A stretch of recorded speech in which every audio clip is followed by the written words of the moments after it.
말씀 함께 보도록 하겠습니다. 말씀은 사사기 2장 11절부터 23절까지인데 6절부터예요. 6절부터 23절인데 너무 길어서 16절부터 22절까지만 우리 함께 봉독하도록 하겠습니다. 교독하겠습니다. 여호와께서 사사들을 세우사 노략자의 손에서 그들을 구원하게 하셨으나 그들이 그 사사들에게 순종하지 아니하고 오히려 다른 신들에 따라가 음해하며 그들에게 절하고 여호와의 명령을 순종하던 그들이 조상들이 행하던 길에서 속히 치쳐 떠나서 그와 같이 행하지 아니하였더라. 여호와께서 그들을 위하여 사사들을 세우실 때에는 그 사사와 함께 하셨고 그 사사가 사는 동안에는 여호와께서 그들의 대적의 손에서 구원하셨으니 이는 그들이 대적의 압박과 괴롭게 함을 받아 슬피 부르짖으며 여호와께서 뜻을 돌이키셨거늘 그 사사가 죽은 후에는 그들이 돌이켜 그들의 조상들보다 더욱 타락하여 다른 신들을 따라 섬기며 그들의 절하고 그들의 행위나 패역한 길을 그치지 아니하였으므로 여호와께서 이스라엘에게 진노하여 이르시되 이 백성이 내게 그들의 조상들에게 명령한 언약을 어기고 나의 목소리를 청종하지 아니하였은즉 나도 여호수아가 죽을 때 남겨둔 난 민족들을 다시는 그들 앞에서 하나도 쫓아내지 아니하리니 이는 이스라엘이 그들의 조상들이 지킨 것 같이 나 여호와의 도를 지켜 행하나 아니하나 그들을 시험하려 함이라 하시니라. 아멘. 함께 기도하십니다. 하나님 감사합니다. 이제 말씀 듣습니다. 듣는 우리 모두가 하나님의 말씀으로 받아들일 수 있는 겸손한 마음 얻게 하여 주시고 하나님의 그 겸손함을 가지고 이 땅 가운데 그리스도로 살아낼 수 있는 큰 힘을 얻을 수 있는 귀한 시간 되게 하실 걸 믿사오며 살아계신 예수님의 이름으로 감사하며 기도했습니다. 아멘. 우리 이제 사사기 네 번째 시간입니다. 사사기 네 번째 시간이고요. 이제 2장 이제 마지막 절까지 우리가 오늘 함께 보았습니다. 자, 먼저 우리가 한번 생각해 볼 것이 하나 있어요. 뭐냐면 인간은 누구나 다른 사람에게 인정받고자 하는 욕구가 있다라는 겁니다. 대표적으로 우리는 SNS를 통해서 뭐 하죠? 자기 사진을 올린다던가 여행했던 기록들을 쭉 남깁니다. 그리고 사람들한테 하트를 받기 위해서 노력들을 하죠. 그리고 페이스북 같은 경우 좋아요를 받는 거고 요즘에 뭐 스레드였나요?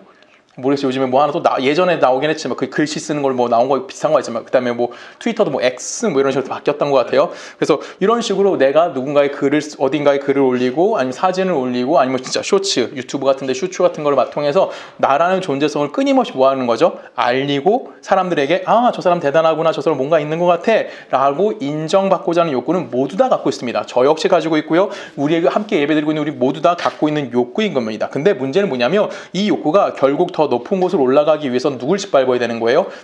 나보다 못한 자들을 뭐 하는 거예요? 깔보고 짓밟고 그 사람 위에 뭐 하려고 하는 겁니까? 서야 하는 겁니다. 그래서 인간은 어찌 보면 매우 잔인한 모습을 가지고 있다라고도 생각이 들기도 합니다.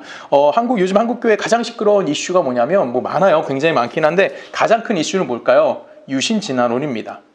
여러분 유신진화론이 뭘까요?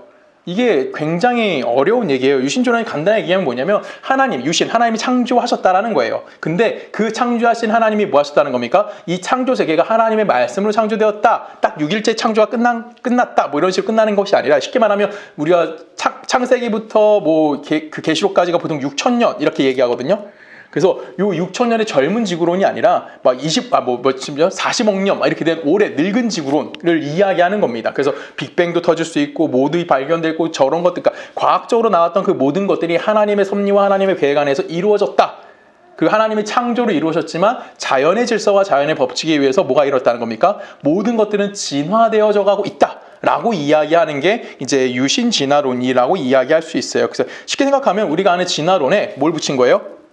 신을 갖다 붙인 겁니다. 그게 유신진화론이라고 생각하면 쉬울 것 같아요. 근데 유신진화론이 맞다라는 것이 유신진화론이 맞을까요? 아니면 그냥 우리가 알고 있는 창조론이 맞을까요? 우리가 보통 이렇게 질문을 던지면 둘 중에 하나를 취사 선택해야 된다고 생각을 해요. 그렇죠? 여러분 유신진화론이 맞는지 우리가 알고 있는 창조론이 맞는지는 전혀 중요한 것이 아닙니다. 저는 그렇게 생각해요.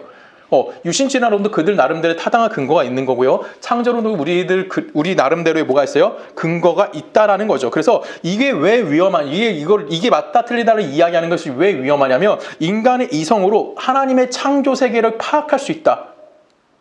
가능할까요? 불가능할까요? 이게 중요한 겁니다.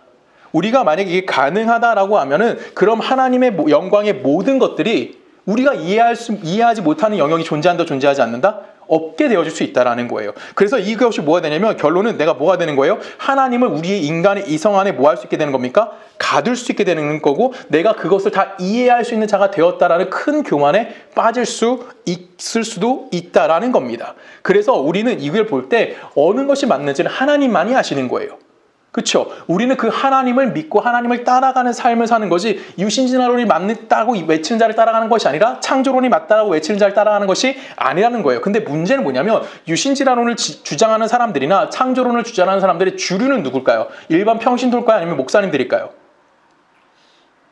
당연히 목사들이 떠들겠지. 그렇죠? 목사들이 떠드는 거예요. 목사님들이 내가 맞다, 네가 맞다라고 이야기합니다. 서로 간에 뭐 하는 거예요? 싸움이 발생하는 거예요. 그래서 예를 들면은 유신진화론자들은 창조론자를 짓밟는 겁니다.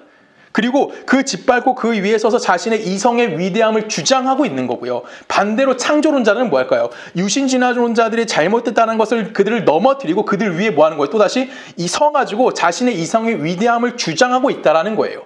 무엇이 맞을까요? 모르는 거예요. 근데 내가 나와 반대되는 생각하는 사람들의 그 사람들의 위에 그들을 짓밟고 그 위에 섰을 때 결론적으로 그 내가 얘기했던 것을 동조하는 사람들이 있을 거 아니에요. 그렇죠? 그 사람들 앞에 뭐가 될까요? 자신이 신격화되어 가고 있다는 거예요.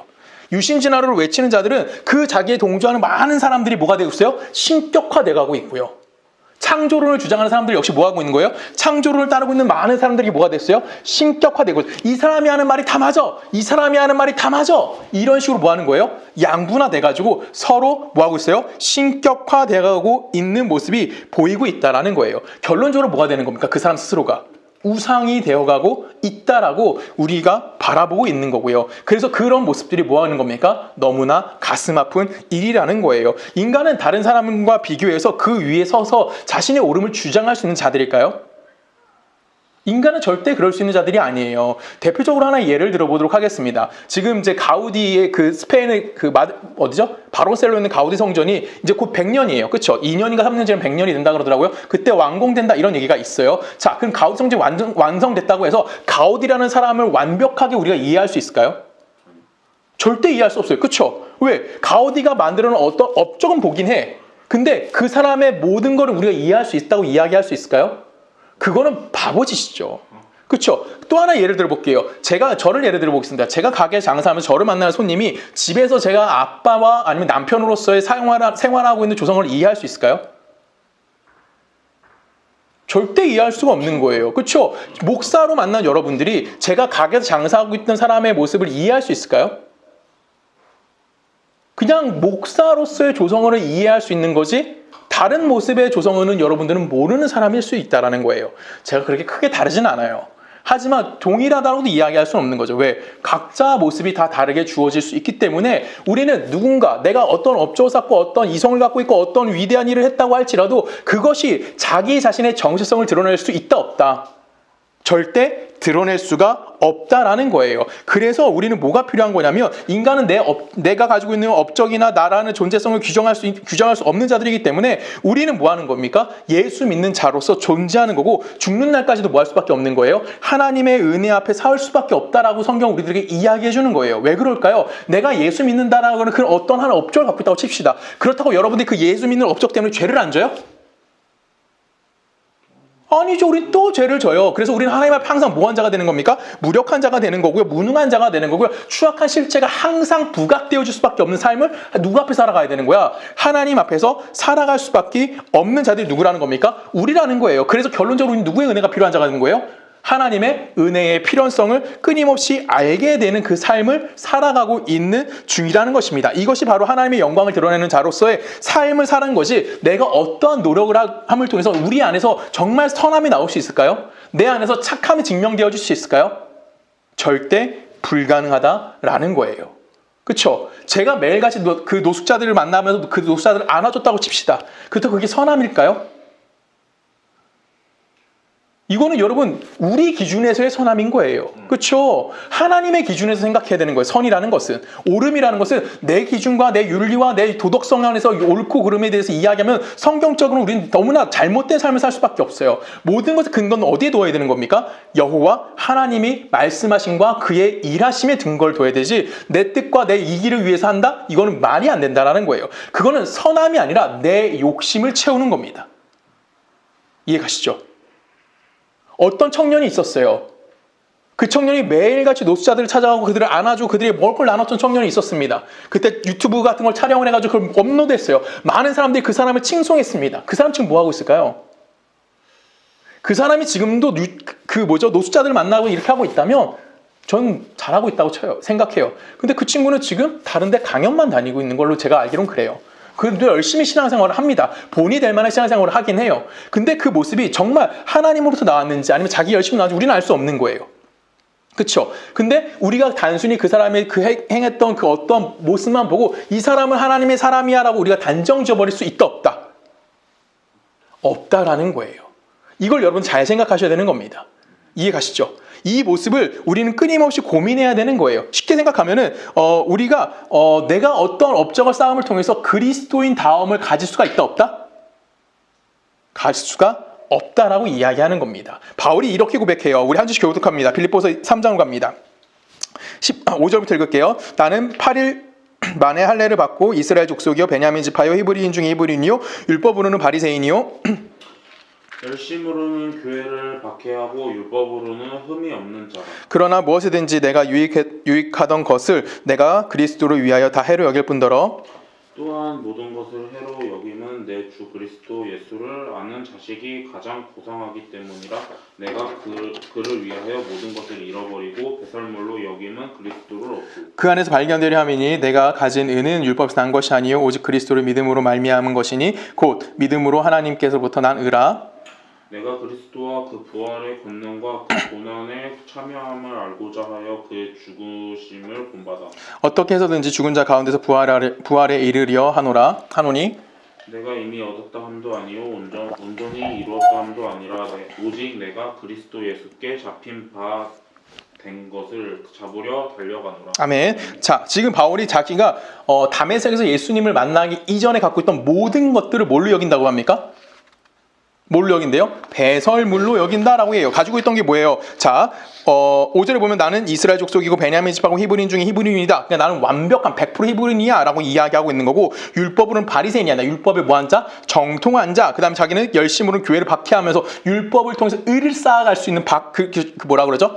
의를 쌓아갈 수 있는 바리새인 중에 바리새인이다라고 지금 자기를 소개하고 있다라는 거예요. 근데 거기서 끝나지 않죠. 얘를 또 어디서 공부했어? 가말리엘 학파에서 공부를 했어요. 그 정도로 엄청난 사람이었고 로마 시민권을 갖고 있던 자였습니다. 그러니까 얘는 정말 부유했던 층이었고 학식도 많았고요. 또한 정통 유대인이었다라는 거예요. 그 정도로 훌륭했는데 이 사람이 예수를 만나기 전에 자기가 자기로서 증명할 수 있는 모든 것들을 뭘로 여긴대요? 해로 여길 뿐더러 배설물로 여기고 있다라고 이야기하면서 내가 그동안 있던 거 모든 거 다 버리고 뭘 하나 얻었다고 얘기해요? 내가 예수를 얻었다라고 이야기하고 있어요. 그리고 내가 어디 안에서 발견되고 싶다고 얘기하면 예수 그리스도 안에서 발견되어지고 싶다라고 바울이 이야기하고 있다라는 거예요. 왜 그것들이 앞에 있던 이 모든 것들이 다 그에게 배설물 여기고 예수만 남게 되었을까요? 바울은 예수를 만나고 하나를 배운 거예요. 뭘 배운 걸까요? 내가 이 세상에서 그 어떤 것들 많이 소유하고 있다고 할지라도 그것이 내게 복이 되는 것이 아니라 내가 이 세상의 조건과 이 세상의 환경이 다 사라진다고 할지라도 무엇 때문에? 예수 그리스도를 아는 거, 예수 그리스도 안에 삶을 살아가는 거, 그것이 내게 뭐가 될 수 있다?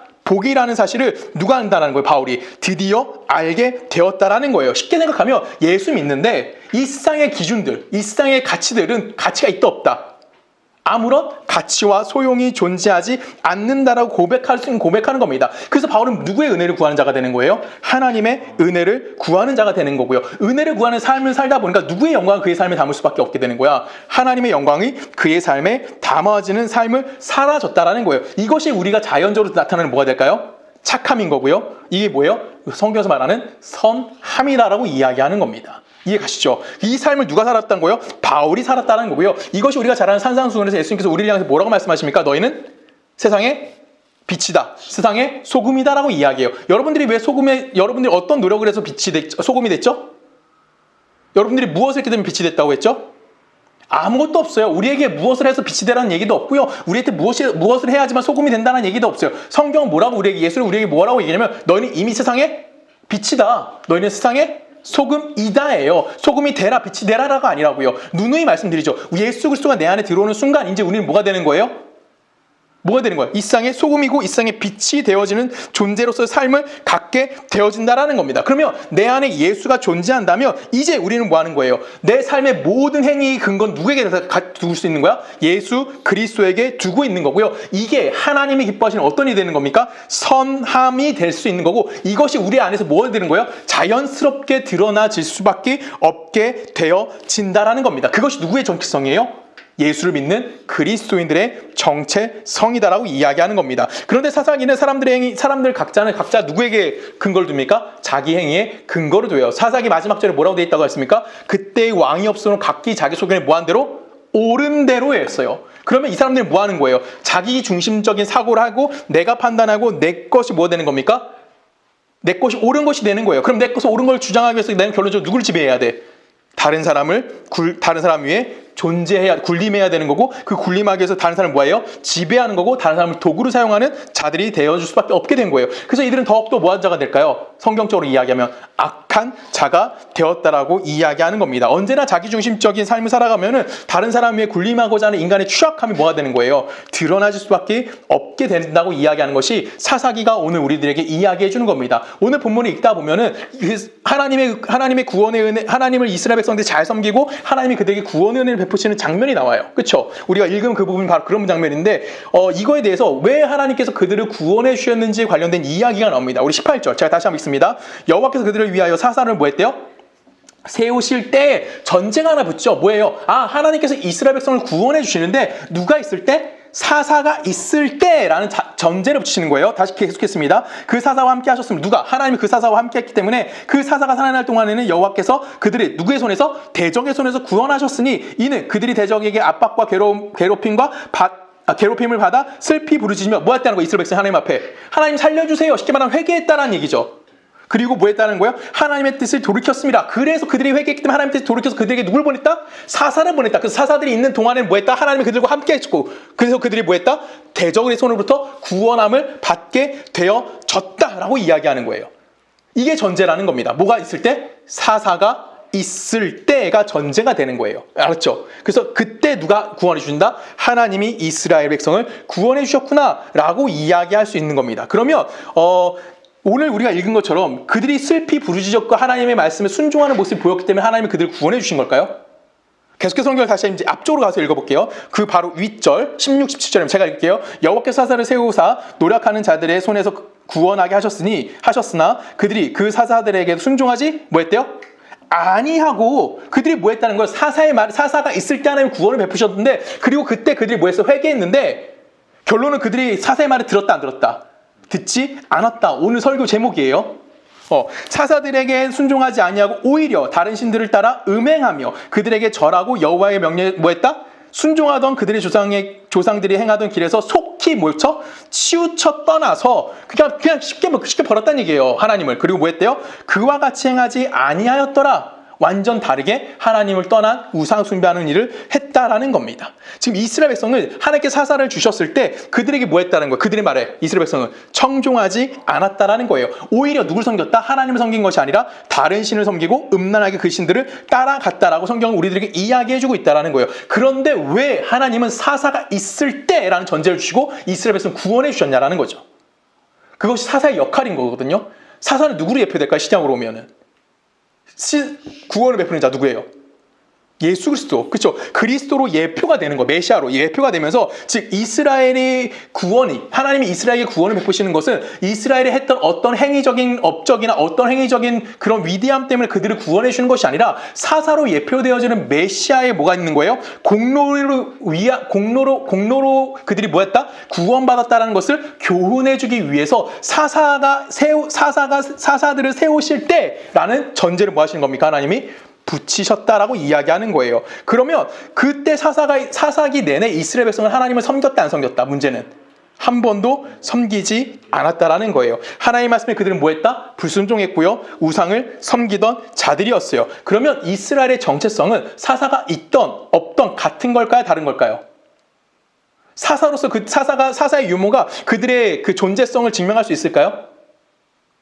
절대 없다라는 거예요. 그래서 사사가 죽으면 그들은 뭐예요? 더 악독해졌다고 성경이 기록해요. 우리 19절로 다시 한번 내려갑니다. 19절에 보면 이렇게 표현합니다. 그 사사가 뭐한 후? 죽은 후에는 그들이 뭐 했대요? 돌이켜 그들의 조상들보다 더욱 뭐 했다? 타락하여 다른 신들을 따라 섬기며 그들에게 절하고 그들이 행위와 패역한 길을 그치지 아니하였으므로 이들이 뭐 했다라는 거예요? 더 많이 타락했다라는 겁니다. 즉 이스라엘 민족의 정체성, 이스라엘 백성들의 정체성은 그들이 스스로 만들어낼 수 있는 것이 아니라는 거예요. 그들이 사사가 있건 없건 그들은 뭐 했다? 타락한 자들이라는 거 성경을 우리들에게 이야기하는 겁니다. 그러면 이스라엘이 단순히 그 성경에서 이스라엘이 나쁜 놈들이야라고 얘기하는 것이 아니라 이스라엘이 누굴 대표하는 거예요? 모든 인간들을 대표하는 거예요. 그래서 이스라엘로 상징되어지는 인간의 인간됨은, 즉 인간이 스스로 만들어낼 수 있는 것은 결국 그들의 마음에 뭘 두기 싫어하는 거예요? 하나님을 두기 싫어하고 세상의 유혹 가운데 뭐하는 자들이라는 거예요? 넘어가서 스스로 만들어낸 그 어떤 것들로 자기의 정체성을 뭐하는 자들이에요? 드러내기 위해서 끊임없이 노력하는 자들이에요. 이게 처음 사람은 누구였어요? 아담부터 시작했던 일이에요. 여러분 아담의 정체성은 뭡니까? 피조물이에요. 하나님의 창조물에 지나지 않는다고요. 그랬던 아담이 자기의 정체성을 스스로 정하려고 합니다. 내가 뭐가 되고 싶어요? 창조주 하나님이 되고 싶어요. 그래서 아담이 하나님이 먹지 말라고 뭘 따먹습니까? 뭘 따먹어요? 선악을 알게 하는 나무의 과실, 쉽게 말하면 선악과를 따먹어서 그가 누구가 되려고 그래요? 하나님, 즉 자기의 노력과 자기가 생각하는 그 이성 안에서 뭐가 되기 싶다고 하는 거야? 내가 자기의 정체성을 규정져 버리는 거예요. 내 정체성은 창조주야 라고 뭐 하는 거예요? 자기 스스로 규정져 버리는 게 뭐예요? 아담의 행위였다라는 거예요. 그래서 선악과를 따먹습니다. 그 결과 아담은 뭐가 돼요? 자기가 규정 지은 대로 뭐가 돼요? 하나님이 되나요? 아니요. 그는 부끄러워서 숨어버립니다. 그리고 하나님은 그를 에덴에서 뭐 하죠? 쫓아내시죠. 그리고 그는 죽음이라는 저주 가운데 놓이는 삶을 살게 되어졌다라는 거예요. 그러면 아담이 했던 업적, 업적이라 나쁜 건 아니에요. 업적이 좋은 것만 얘기하는 건 아니잖아요. 그가 했던 업적 뭐예요? 선악과를 따먹은. 그걸 가지고 자기 스스로 증명해낼 수 있었나요? 자기의 힘과 자기의 노력에 의해서 그 존재성을 인정받을 수 있었나요? 아니에요. 하나님에 의해서 그의 존재가 규정되어진다는 것을 이미 창세기부터 하나님은 우리에게 뭐하고 있는 거예요? 가르쳐주고 알려주고 있는 거예요. 하나님의 은혜를 제대로 배웠던 바울, 그가 그래서 가장 많이 쓴 단어가 뭔지 아십니까 여러분? 성경을 쓸 때 그리스도 안에서, 주 안에서, 이 단어를 굉장히 많이 썼어요. 그러면 자신의 모든 환경은 하나님의 은혜로 뭐 했다는 겁니까? 내게 주어진 것이라는 것을 이해하는 거고, 그리고 그 은혜 안에서 내가 뭐 했다는 겁니까? 지금의 바울로서의 존재할 수 있다라고 바울은 이야기하는 거예요. 지금 우리도 동일합니다. 그렇죠? 여러분들도 여러분 스스로에게 질문을 던져보세요. 내 주변에 있는 모든 환경들은 다 나라는 사람을 뭐 하는 거예요? 증명하기 위해서 꼭 필요한 것들입니다. 그렇죠? 그렇죠. 가정이 필요한 거고, 직장이 필요한 거고, 친구 관계가 필요한 거고, 어떠한 커뮤니티든지 모든 환경들은 결론적으로 나라는 한 사람을 증명하기 위해서 꼭 필요한 거예요. 근데 성경에서 우리에게 이야기하는 이 모든 환경은 내가 노력해서 얻어낸 것이 아니라 하나님이 나에게 뭐 하는 겁니까? 허락해 주신 은혜라는 거예요. 그래서 그 자리에서 난 뭐가 될 수 있는 거예요? 하나님의 영광을 담아내는 하나님의 선함을 실행할 수 있는 자가 되어질 수 있다라고 이야기하는 겁니다. 이게 조금 어렵게 들릴 수도 있어요. 자, 쉽게 저에 대해서 예를 들어볼게요. 저는 하나님께서 저에게 주신 환경을 우선 세 가지만 얘기해 볼게요. 자, 첫 번째 뭐가 있을까요? 서초동역에 담임 목사를 세웠습니다. 그럼 이 안에서 난 뭐 하는 거예요? 목사로서의 역할을 뭐 하는 거예요?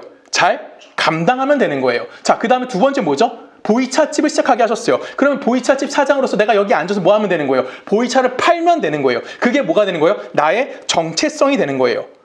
내가 노력해서 얻어낸 것이 아니라 하나님이 내게 주신 환경 속에 뭐 하는 거예요? 이런 일을 하고 있다라는 겁니다. 지금 제가 또 어디 출근합니까? 보험회사 출근하고 있어요. 그럼 제가 보험회사에 가서 전화를 받으면서 뭐가 되는 거예요? 그게 또한 내게 주신 하나님의 뭐가 되는 거예요? 환경이 되는 거예요. 그 환경 속에서 난 뭐 하는 거예요? 불평불만한 것이 아니라 그게 내게 주신 환경이니까 난 뭐 해야 돼?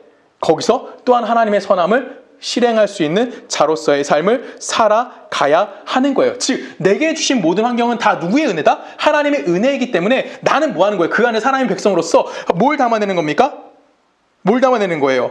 하나님의 백성의 존재성을 담아내고 드러낼 수 있어야만 한다라는 거죠. 근데 문제는 사탄은 항상 여기서 우리를 공격합니다. 뭐라고 공격할까요? 좀 더 노력해.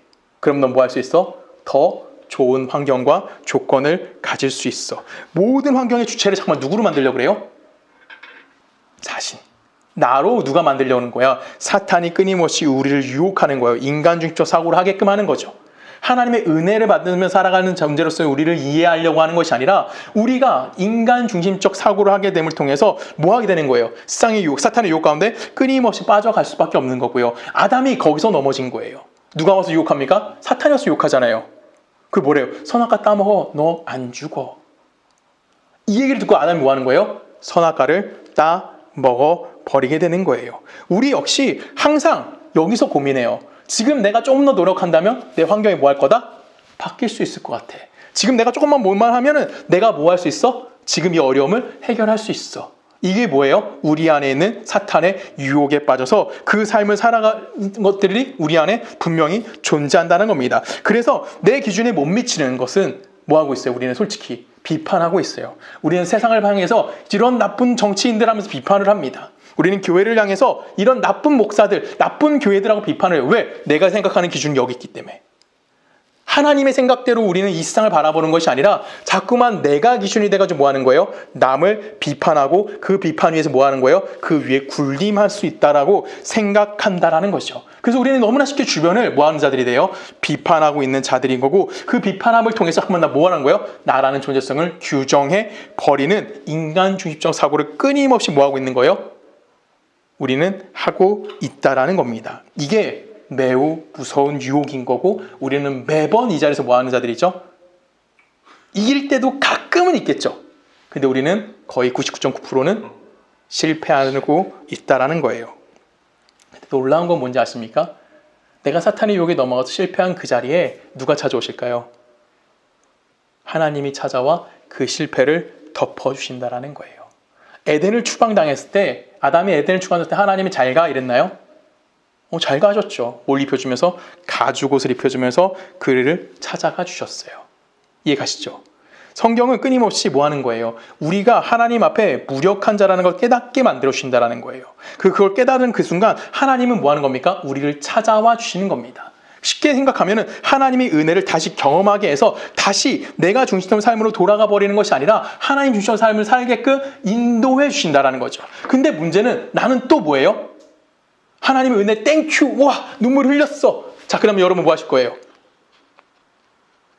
내가 또 하나님의 은혜 안에 살아간다고 고백합니까? 아니죠. 또 내 중심적인 사고로 넘어갑니다. 이런 불순종이 끊임없이 반복되어지는 것이 뭐예요? 사사기 내용이에요. 우리의 인생도 이와 동일한 겁니다. 하나님은 그래서 이스라엘 백성이 반복할 때마다 진노하시고요. 그 진노 가운데 이스라엘 백성은 또 하나님 앞에 뭐 할까요?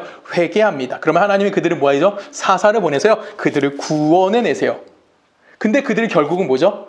다시 타락해서 우상을 섬기는 자리로 돌아갑니다. 그럼 그들이 했던 회개라는 것은 진정한 회개일까요? 아니면 그냥 눈물 흘린 걸까요? 당연히 눈물 흘린 거에 지나지 않는 거예요. 그들은 순간의 고통을 넘어가기 위해서. 순간의 아픔을 해결받기 위해서 눈물 흘린 거예요. 그러면 그 눈물 흘림도 누구 중심인 거야? 나 중심인 거죠. 그렇죠? 왜? 내가 힘드니까. 인간이 참 무섭죠. 그렇죠? 이 정도로 인간은 누구 중심이라는 거예요? 자기 중심의 삶을 살아가고 있다라는 겁니다.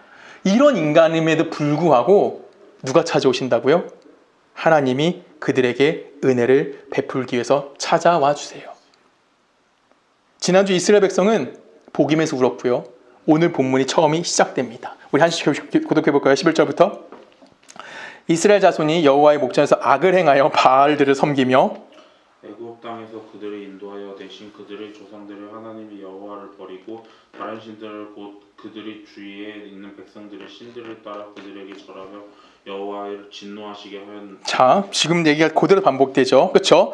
곧 그들이 여호와를 버리고 바알과 아스타롯을 섬겼으므로 여호와께서는 이스라엘에게 진노하사 노력하는 자의 손을 넘겨주사 그들이 노력을 당하게 하시며 또 주위에 있는 모든 내적의 손을 팔아 넘기심에 그들이 다시는 내적을 강하지 못하였으며 그들이 어디로 가든지 여호와의 손이 그들의 재앙을 내리시니 곧 여호와께서 말씀하신 것과 같고 여호와께서 그들에게 맹세하신 것과 같아서 그들의 괴로움이 심하였더라 라고 기록합니다.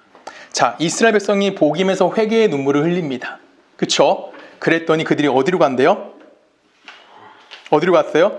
11절에 이스라엘 자손 여호와의 목전에서 악을 행하여 바알들을 섬기며 13절에 보면 곧 그들이 여호와를 버리고 바알과 누굴 섬겼다? 아스다롯을 섬겼으므로 라는 표현이 나와요. 이스라엘은 실컷 울고요. 어딜 가요? 바알 섬기러 가고요. 아스다롯을 섬기러 가요. 이스라엘은 진심으로 하나님께 회개한 적이 없다라는 거예요. 그런데 왜 은혜가 부어질까요? 한 번도 하나님께 회개하지 않았어요. 제대로 된 회개를 하지를 않았다고요. 근데 은혜가 그들에게 부어져요. 왜 그럴까요? 은혜는 은혜를 베푸는 자가 주체가 되는 것이기 때문에 그래요.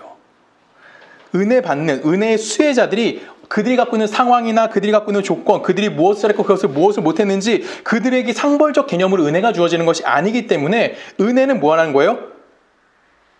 너는 내 은혜가 없으면 도저히 구원을 받을 수 없는 자라는 전적인 타락의 확증의 차원에서 주어지는 것이 뭐라고요? 그것이 은혜라는 거예요. 그래서 칼빈은 이런 인간의 상태를 뭐라고 얘기하냐면 토탈 디프라버리라고 써요. 이건 전적 타락이라고 쓸 수 있거든요. 한글로 번역하면 전적 타락이라고 정의했고 그 칼빈은 전적 타락이라고 인간을 정의했고요. 이 전적 타락의 뜻은 뭐냐면 인간은 선을 행할 죄송합니다. 인간은 선을 행할 의지나 능력이 없으며 인간의 공로가 전혀 불가능하도록 전적으로 부패되어져 있음을 의미한다라고 이야기합니다. 쉽게 말하면 뭐예요? 인간은 뭘만 만들어낼 수 있다? 부패하고 타락한 것, 죄악만 뭐 할 수 있다는 거예요. 만들어낼 수 있다라고 이야기하는 거예요. 인간이 선한 걸 만들어낼 수 있다? 없다? 없다. 인간이 어떤 업적을 한다고 싸울지라고 할지라도 그것은 뭐다? 타락한 것이고요. 그건 뭐다? 죄악된 것이다. 쉽게 말하면 인간은 죄밖에 만들어낼 수 없다라는 거예요. 그래서 은혜를 받는 피조물의 입장에 따라 주어지는 것이 아니라 누구의 입장에 따라서? 창조주의 입장에 따라서 은혜를 베푸는 하나님의 전적인 은혜 앞에 우리가 뭐 하는 거예요? 무능력함을 깨닫게 되는 것이 뭐라는 겁니까? 그것이 은혜라고 이야기하는 거고 이것이 제가 요즘에 자주 말하는 거 천국은 뭐 하고 있다? 침노당하고 있는 모습으로 이 땅 가운데 오고 있다라고 이야기하는 겁니다. 그래서 하나님의 나라는 하나님은 계속 뭐 하셔야 되는 분이에요? 용서하셔야 되는 분이고요. 하나님 나라의 백성은 하나님으로부터 뭘 받는 자예요? 계속해서 용서를 받는 존재로서 살아가는 것이 뭐예요? 하나님 나라라는 거예요. 그 용서가 바로 하나님의 사랑인 겁니다. 우리 아가서 말씀 읽어볼까요? 제가 읽습니다. 아가서 1장 5절 제가 좋아하는 아가서 예루살렘 딸들아 내가 비록 거무나 아름다우니 게달의 장막 같을지라도 솔로몬의 휘장과도 같구나. 내가 햇빛을 쬐어도 거무스름 할지라도 흘겨보지 말 것은 내 어머니의 아들들이 나에게 노하여 포도원지기로 삼았습니다. 나의 포도원을 내가 뭐했다? 지키지 못하였다라고 이야기해요. 이거는 술람미 여인의 외형을 표현하는 거고 그가 일을 얼마나 잘하고 잘 못하는지에 관련된 이야기를 하는 거예요. 술람미 여인 누가 사랑했죠? 이스라엘의 가장 완벽한 왕이었던 솔로몬이 사랑했던 여인이 누구냐면 술람미 여인이에요. 자, 술람미 여인의 외형을 봅시다. 5절 보면 뭐라고 돼 있어요? 내가 비록 뭐하다? 검으나 이 검다라는 것은 얘는 어느 나라 사람? 아프리카 사람. 아프리카 사람은 이스라엘 백성이 결혼할 수 있어요? 없어요? 엄밀히 따지면 할 수 없어요. 그럼에도 불구하고 솔람미 여인을 누가 사랑했다? 솔로몬이 사랑했다래요. 게달의 장막 같을지라도 이 게달의 장막 그의 피부를 얘기하는 거예요. 여러분 게달의 장막은 뭐냐면 가끔 그 사막 횡단할 때 낙타 타고 사람들이 조그만 그 천막 쳐놓죠. 그게 게달의 장막이에요. 그럼 그거는 좋은 놈이야 나쁜 놈이야? 나쁜 거지. 예뻐요? 화려할 필요가 있어요? 최소한으로 내가 바람만 피할 수 있으면 되는 거예요. 그러니까 그의 피부는 뭐 하는 거야? 까칠까칠하고 정말 보잘것 없다라는 거예요. 근데 그의 피부가 뭐 같다? 솔로몬의 휘장. 솔로몬의 휘장은 뭐예요? 당대 최고의 왕이에요. 그의 휘장이에요. 그러면 엄청 좋다라는 거죠. 자, 그 다음에 내가 햇빛을 쬐어도 거머스말지라도 흘겨보지 말 것은 야, 내가 까매도 너 나 흘겨보지 마. 내가 또 어떤 사람인지 얘기해 주는 거예요. 내 어머니 아들들이 나에게 뭐 했대요? 노하여 화를 따는 거예요. 그러니까 내 형제들이 나한테 뭐 한 거야? 화를 낸 거야. 왜 화를 냈을까요? 너 능력 없으니까 그냥 지켜. 그 포도원이라도 지켜. 포도원지기라도 해. 라고 일을 맡긴 거야. 근데 이 술라면이 그 일을 했어요, 못했어요? 나의 포도원을 내가 지키지 못했다. 그러면 얘는 외형도 딸려. 그리고 일할 능력도 딸려요. 그럼 얘는 사랑받을 조건이 있을까 없을까? 당대 그 시대를 생각해야 돼요. 그 시대로 얘는 사랑받을 조건이 있다 없다? 없어요. 여인이 사람 취급받다 못할 텐데 얘는 외형도 딸리고 얘는 능력도 없어. 그러면 그 누구에게도 사랑받을 조건은 가지고 있지 못하다라는 거예요. 근데 누가 사랑해? 솔로몬이 조건 없이 이 여인을 사랑해 줍니다. 아름다워서 사랑한 것도 아니고요. 그냥 그 사람이기에 사랑해 주는 거예요. 이게 누구의 사랑인 겁니까? 하나님의 사랑인 거예요. 우리의 조건과 우리의 환경의 어떠함과 관계없이 우리에게 부어주시는 은혜가 있는 거고요. 그것은 하나님은 바로 사랑이다라고 이야기하는 거고, 하나님의 나라가 뭐하고 있는 모습으로 오는 겁니까? 침노에 들어오는 모습으로 우리들에게 다가오고 있다라고 이야기하는 겁니다. 우리는 하나님 앞에서 계속 은혜를 받아야 할 죄인으로서의 삶을 뭐하는 겁니까? 살아야 하는 거예요. 내가 기도 많이 하고 내가 헌금 많이 하고 내가 예배 잘 드린다고 여러분 의인 되는 것이 아닙니다. 우린 뭐 하는 거예요? 끊임없이 죄인의 존재로서 서 있어 하나님의 은혜를 구하는 삶을 살아야 하는 겁니다. 그래서 우리는 계속 뭐 하는 자가 되네요. 하나님의 은혜를 구하고요. 하나님의 나라를 소망하는 삶을 살아야 하는 거예요. 바울이 우리에게 또한 이렇게 얘기합니다. 로마서로 갑니다. 자, 제가 읽을게요. 4장 7절. 불법이 사함을 받고 죄가 가려짐을 받은 사람은 복이 있고 주께서 그 죄를 인정하지 아니하실 사람은 복이 있다함과 같으니라고 얘기합니다. 자, 지금 이 바울이 이건 누구의 얘기를 갖고 온 거냐면 다윗의 얘기를 갖고 온 거예요. 다윗이 시편 32편에 쓴 시를 그대로 인용한 거거든요. 지금 그럼 쉽게 말하면 이 다윗 얘기를 하는 거예요. 자, 다윗이 뭐라고 얘기합니까? 불법이 사함을 받고 죄가 가려진 자는 뭐가 있다?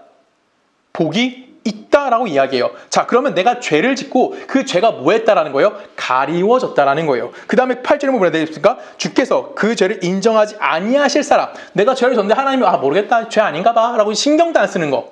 그 사람이 뭐다? 복이다라고 얘기해요. 이게 언제적 시기일까요? 다윗이. 밧세바 사건 여러분 다 아시죠? 밧세바 사건 이후에 다윗이 회개하면서 쓴 시가 바로 시편 32편이에요. 근데 자기의 죄를 회개하면서 하나님을 찬양했던 내용인데 핵심 내용은 뭐예요? 하나님이 나의 죄를 어떻게 하신다? 나의 죄를 진노하신다? 나의 죄를 벌 주신다? 아니에요. 하나님이 내 죄를 가리워 주셨고요. 하나님이 내 죄를 뭐 했어요? 잊어버리셨네요. 인정하지 않으신대요. 그러면 내가 죄를 짓는 존재인 죄인이지만 하나님이 뭐 하는 거예요? 내게 은혜를 베풀어 줬다는 거예요. 그래서 나는 하나님 앞에 죄인이라는 걸 깨달아요. 그렇죠?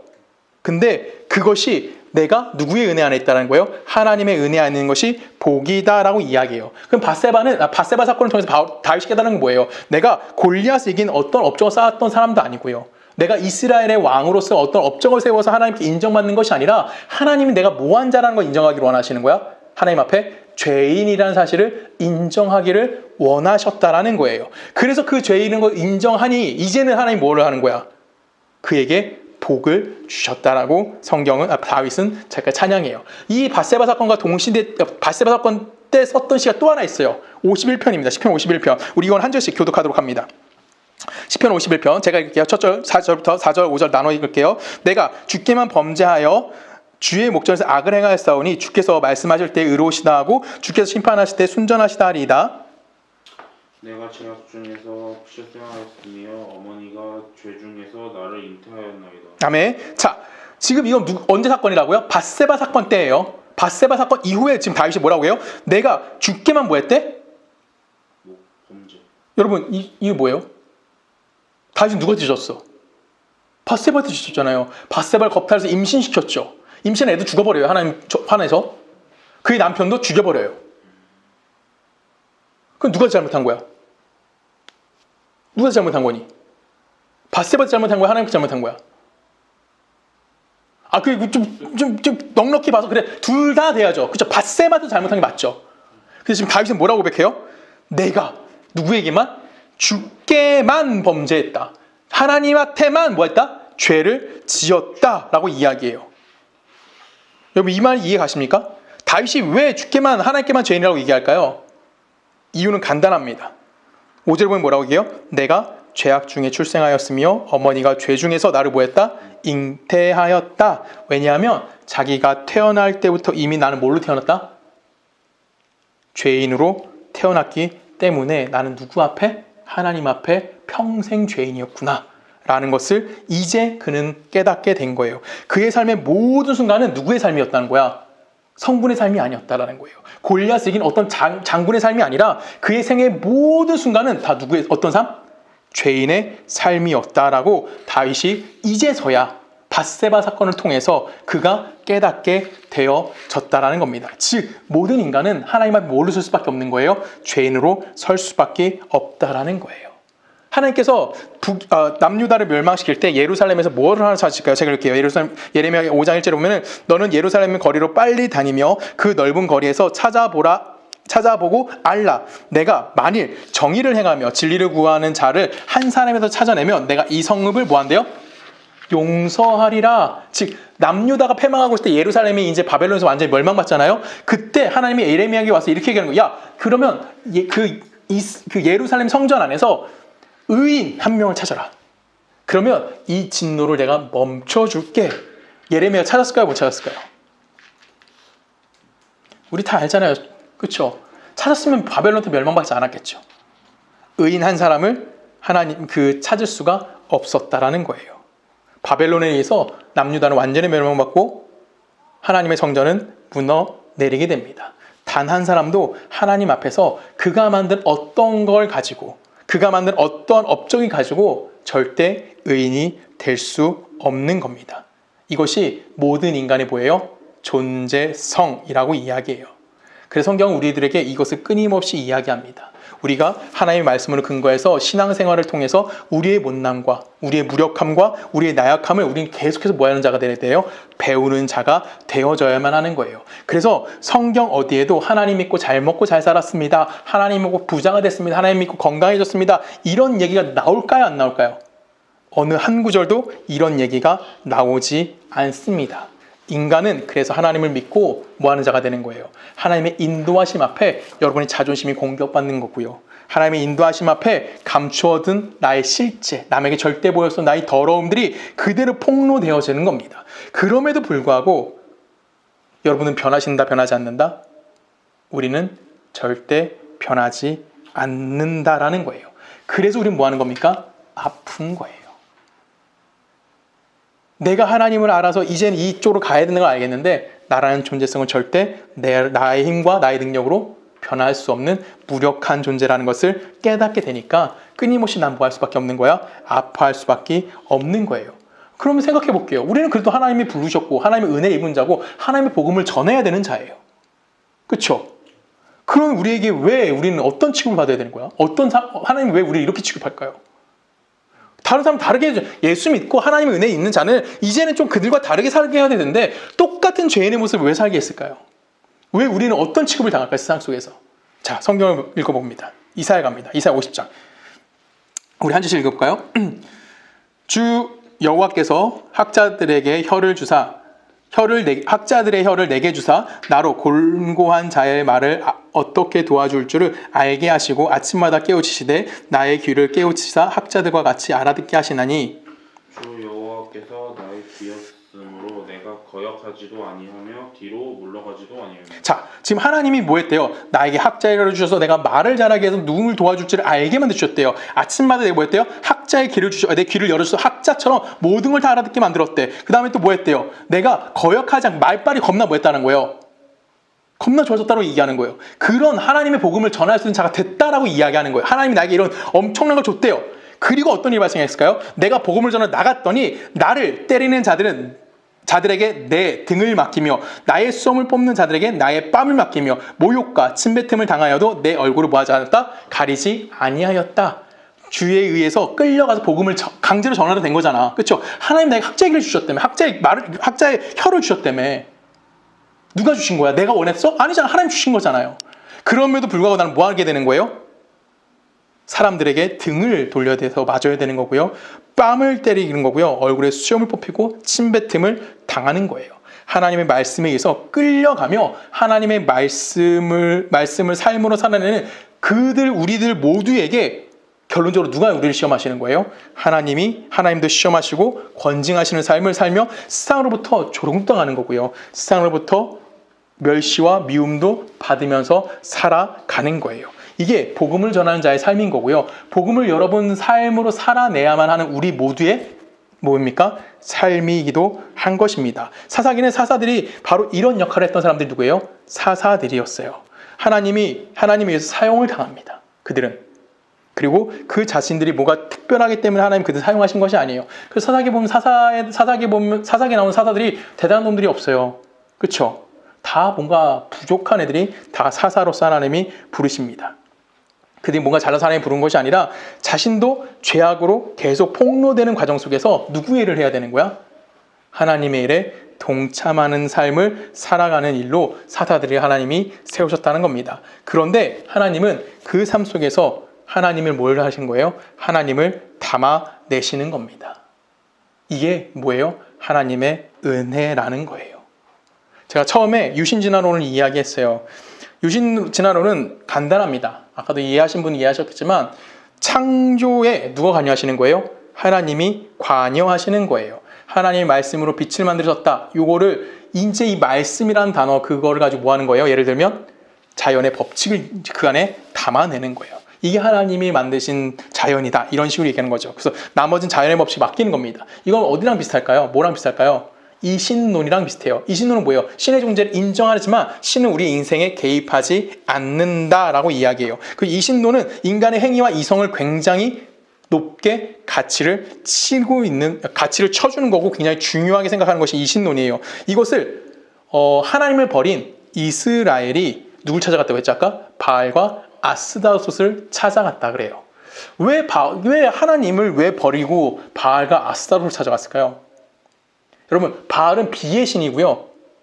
남성입니다. 아스다롯은 뭘까요? 여성이고 땅이에요. 그럼 비와 땅이 만났어요. 그럼 뭐가 생기지? 비와 땅이 만나면 풍요해요. 그쵸?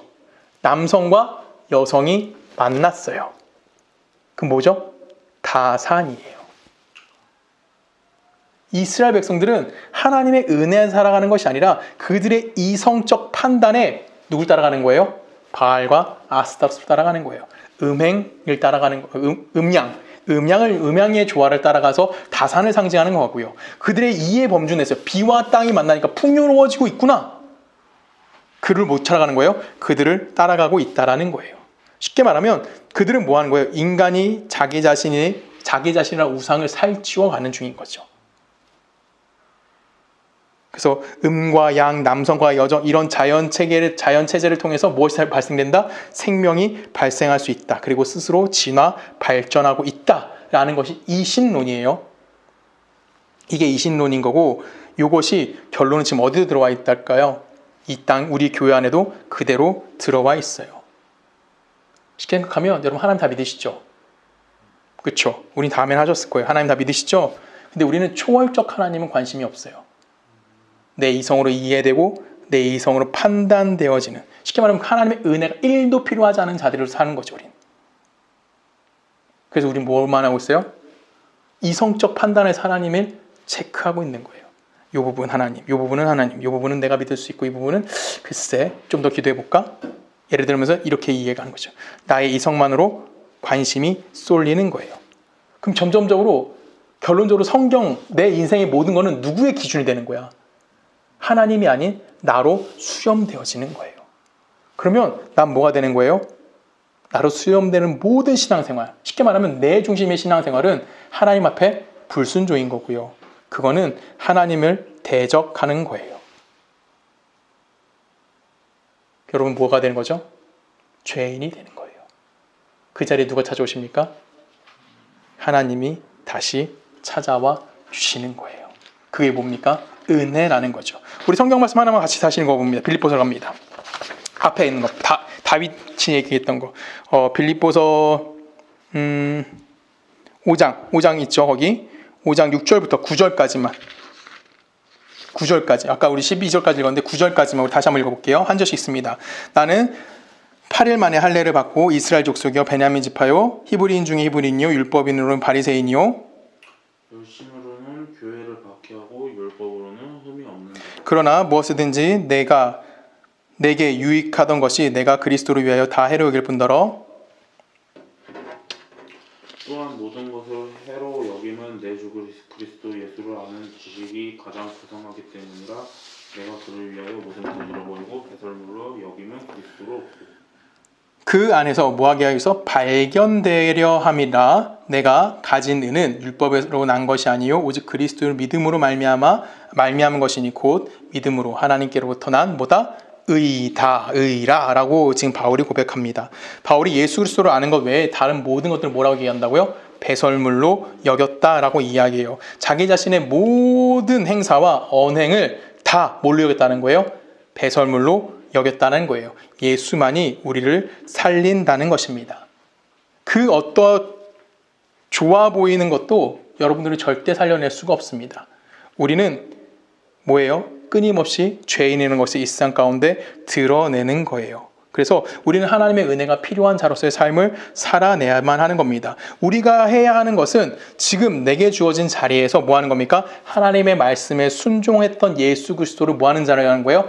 따라가는 삶을 살아내야만 하는 겁니다. 이것이 예수 믿는 자의 가장 큰 복인 거고요. 왜냐하면요, 오늘이란 시간 속에서 실패할 거고요, 낙담할 거고요, 절망할 거고요, 눈물 흘릴 겁니다.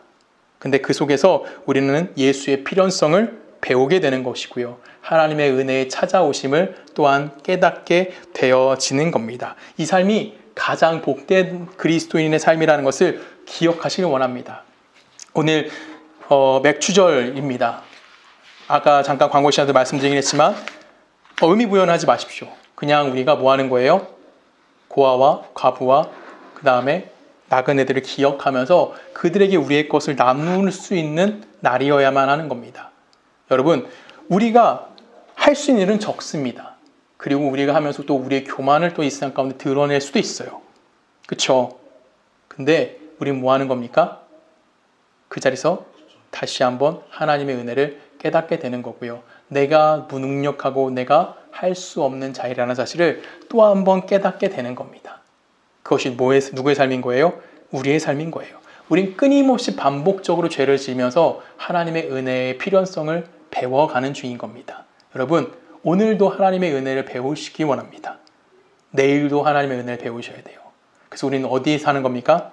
그리스도 안에서의 삶을 살아가고 있음을 여러분 스스로가 고백할 수 있는 귀한 한 주가 되기를 주님의 이름으로 간절히 부탁드립니다.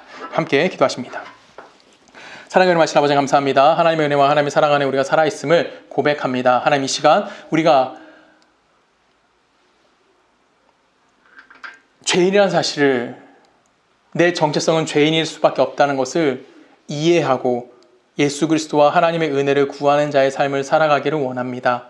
내가 무언가 대단한 업적을 쌓아서 어디 위에 섬을 통하여 하나님에게 인정받는 것이 아닌, 내가 죄인이기 때문에 어쩔 수 없이 하나님의 은혜를 구해야만 하는 거고 하나님의 은혜가 나를 찾아올 수밖에 없다는 사실을 기억하길 원합니다. 그리하여 나의 나됨을 자랑하는 것이 아닌 하나님 안에서의 삶을 살아가고 있는 하나님 자체를 자랑할 수 있는, 그것이 복이라는 사실을 고백할 수 있는 우리 모두가 되게 하여 주시옵소서. 이제는 우주 예수 그리스도의 은혜와 성부 하나님의 사랑과 성령님의 내주되심이 하나님의 백성으로서 오늘 하루 눈물 흘리며 오늘 하루 아파하며 오늘 하루 하나님의 은혜를 사모하기를 소원하는 우리 소속내 교회 모든 성도님들의 삶과 그들의 가정과 그들의 직장과 그들이 살고 있는 모든 나라 가운데 지금부터 영원히 함께 하시기를 간절히 축원하옵나이다.